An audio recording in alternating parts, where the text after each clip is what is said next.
നൂറ്റാണ്ടിനിപ്പുറവും തുടർന്ന ജാതി ചിന്തകളുടെ അവസാന ശേഷിപ്പും തുടച്ചു നീക്കി വൈക്കം. ജാതി തിരിച്ച് നടന്നു വന്നിരുന്ന വൈക്കം മഹാദേവ ക്ഷേത്രത്തിലെ വിളക്കെഴുന്നള്ളിപ്പ് ചടങ്ങ് ജാതികൾക്കതീതമായി ഈ വർഷം മുതൽ നടത്താൻ ആരംഭിച്ചു. ക്ഷേത്ര അധികൃതരുടെയും ദേവസ്വം ബോർഡിന്റെയും കൂട്ടായ തീരുമാനത്തെ തുടർന്നാണ് ഭക്തരായ എല്ലാവർക്കും ജാതി നോക്കാതെ വിളക്കെഴുന്നള്ളിപ്പിൽ ഭാഗമാവാൻ അവകാശം ലഭിച്ചത്.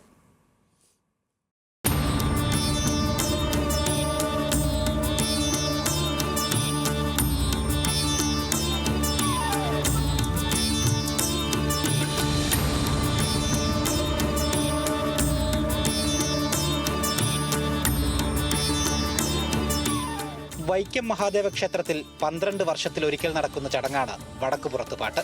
ഇതിന്റെ ഭാഗമായി നടന്നു വന്നിരുന്ന വിളക്കെഴുന്നള്ളിപ്പിൽ ഭാഗമാവാൻ മുൻവർഷം വരെ ഓരോ ദിവസവും ഓരോ സമുദായങ്ങളിലെ സ്ത്രീകൾക്കാണ് അവകാശമുണ്ടായിരുന്നത്. എന്നാൽ ഈ വർഷം മുതൽ സമുദായങ്ങൾക്കതീതമായി ഭക്തരായ എല്ലാ സ്ത്രീകൾക്കും എല്ലാ ദിവസവും വിളക്കെടുക്കാൻ അവകാശം ലഭിച്ചു. കാലങ്ങളായി തുടർന്നു വന്നിരുന്ന ജാതി വേർതിരിവ് ഒഴിവാക്കാൻ വടക്കുപുറത്തുപാട്ട് കമ്മിറ്റിയാണ് ആദ്യം തീരുമാനിച്ചത്. എല്ലാ ദിവസവും വിളക്കെടുക്കാൻ എല്ലാ സമുദായങ്ങളിൽ നിന്നുമായി പ്രത്യേകം നിശ്ചയിക്കുന്ന 64 സ്ത്രീകൾക്ക് അവസരം നൽകാനായിരുന്നു തീരുമാനം. പിന്നീട് ഹൈക്കോടതി നിർദ്ദേശത്തെ തുടർന്ന് സമുദായങ്ങൾ പരിഗണിക്കാതെ വ്രതം നോറ്റെത്തുന്ന ഭക്തരായ എല്ലാ സ്ത്രീകൾക്കും വിളക്കെടുക്കാൻ അനുവാദം നൽകാൻ ദേവസ്വം ബോർഡ് തീരുമാനിച്ചു.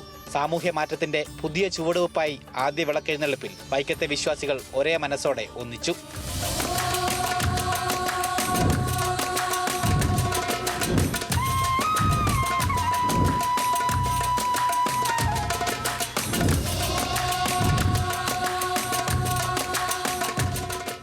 പുതിയ തീരുമാനത്തെ രാഷ്ട്രീയ സാമുദായിക ഭേദമില്ലാതെ എല്ലാവരും സ്വാഗതം ചെയ്തു. വടക്കുപുറത്ത് പാട്ട് 12 വർഷത്തിലൊരിക്കൽ നടക്കുമ്പോൾ അതിൽ പങ്കെടുക്കാൻ കഴിയുക എന്ന് പറയുന്നത് ആത്മനിർവൃതി നൽകുന്ന ഒരു വലിയൊരു അനുഭൂതിയും അനുഭവവുമാണ്.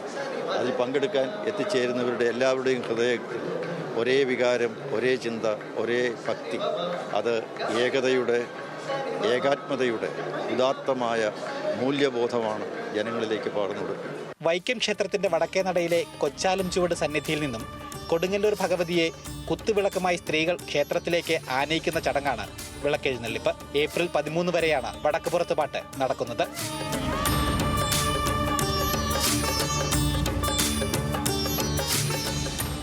നവോത്ഥാനങ്ങളുടെ വിളനിലമായ വൈക്കത്തിന്റെ മണ്ണിൽ നിന്നും മറ്റൊരു പരിഷ്കരണ തീരുമാനം കൂടി.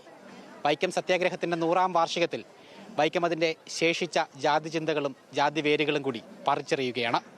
വൈക്കം മഹാദേവ ക്ഷേത്രത്തിൽ നിന്നും എസ് ശ്രീകുമാറിനൊപ്പം ഗോകുൽ രമേശ്, ന്യൂസ് മലയാളം.